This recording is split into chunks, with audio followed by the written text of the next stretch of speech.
एक छोटे से गांव के बाहरी इलाके में एक पुरानी हवेली खड़ी थी। इस हवेली का नाम था कांतिविलास। कई सालों से यह हवेली वीरान पड़ी थी। गांव वालों का कहना था कि यहां कुछ अजीब घटनाएं घटती रहती हैं। लोग कहते थे कि रात के समय हवेली के अंदर से अजीब आवाजें आती थीं। कुछ लोग तो कहते थे कि उन्हें हवेली की खिड़कियों से किसी की परछाई भी दिखती थी, लेकिन फिर भी कोई इस हवेली के पास जाने की हिम्मत नहीं करता था।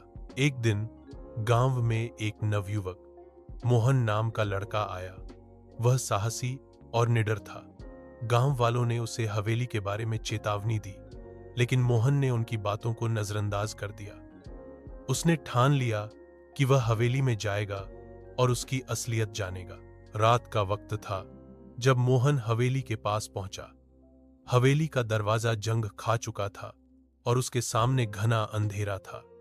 जैसे ही मोहन ने दरवाजा खोला, एक ठंडी हवा का झोंका उसकी तरफ बढ़ा और कुछ अजीब सी गंध आई।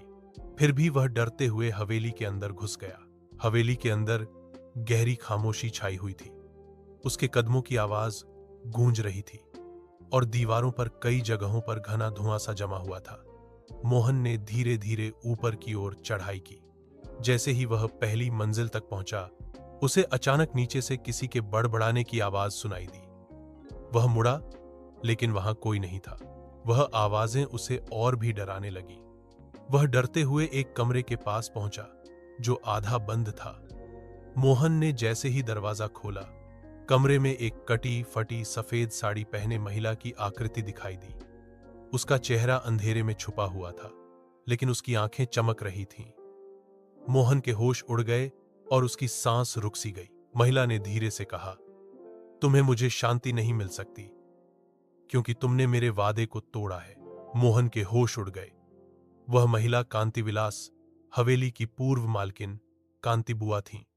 कांतिबुआ ने कहा था कि अगर हवेली किसी को बेचने का विचार किया गया तो उसकी आत्मा शांति नहीं पाएगी। तुमने इस हवेली को बेचा।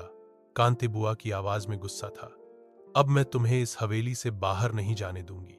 मोहन ने अपने डर को काबू में किया और तेजी से पलटकर भागने की कोशिश की, लेकिन हवेली के दरवाजे अचानक बंद हो गए। अब वह पूरी तरह फंस चुका था। इसी बीच कांतिबुआ की आवाज फिर से गूंजी, तुम्हारे साथ जो होगा वह वही होगा जो तुम्हारी चुप्पी का परिणाम होगा। कुछ समय बाद गांव वालों ने मोहन को हवेली के बाहर बेहोश पड़ा पाया। उसकी आंखें खुली हुई थीं, लेकिन वह कुछ भी नहीं बोल पा रहा था।